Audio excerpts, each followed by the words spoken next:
Hello friends, இன்றைக்கி நம்ம என்ன பார்க்க போகிறோன்னா சொரக்காய் பச்சடி. இது ரொம்ப ஈஸியாக இருக்குங்க. அதுக்கு ஃபர்ஸ்ட் நம்ம வந்து சொரக்காவை இந்த மாதிரி தோல் சீவி எடுத்துகிட்டு அதுக்குள்ளே பஞ்சு மாதிரி இருக்கும், அதையுமே எடுத்துருங்க.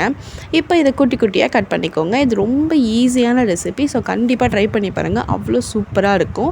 இப்போ இந்த கட் பண்ண சொரக்காவை வந்து நம்ம வேக வச்சு எடுத்துக்கணும். இந்த மாதிரி எல்லாமே கட் பண்ணி எடுத்துக்கிட்டேன்.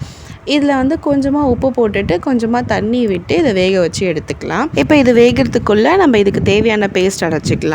அதுக்கு ஒரு மிக்ஸி ஜாரில் 2 ஸ்பூன் அளவுக்கு கடுகு அண்ட் காரத்துக்கு ஏற்ப காஞ்ச மிளகாய் சேர்த்துக்கோங்க. அண்ட் கொஞ்சமாக தண்ணி, இது எல்லாத்தையும் சேர்த்து நல்லா அரைச்சி எடுத்துக்கோங்க. இப்போ நம்ம சொரக்காய் வந்து ரெடி ஆகிடுச்சு, நல்லா சாஃப்டாக வெந்துருச்சு.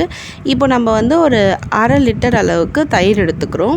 அந்த தயிரில் தான் நம்ம இந்த ரெடி பண்ணி வச்சுருந்தோம்ல அந்த கடுகு மிளகாய் அண்ட் தண்ணி விட்டு அந்த பேஸ்ட்டையும் ஆட் பண்ணி மிக்ஸ் பண்ணிக்க போகிறோம். ஸோ நான் அதை காமிக்கல உங்களுக்கு. ஆக்சுவலி இப்போ பார்த்தீங்கன்னா நான் மிக்ஸ் பண்ணி வச்சுருக்கேன். இதை நல்லா மிக்ஸ் பண்ணிவிட்டு அண்ட் இந்த தயிருக்கு தேவையான அளவுக்கு உப்பு போட்டுக்கோங்க. ஏன்னா நம்ம வந்து சொரக்காயில் ஆல்ரெடி உப்பு போட்டிருக்கோம். இப்போ இந்த சொரக்காவையும் ஆட் பண்ணி நல்லா மிக்ஸ் பண்ணிக்கோங்க.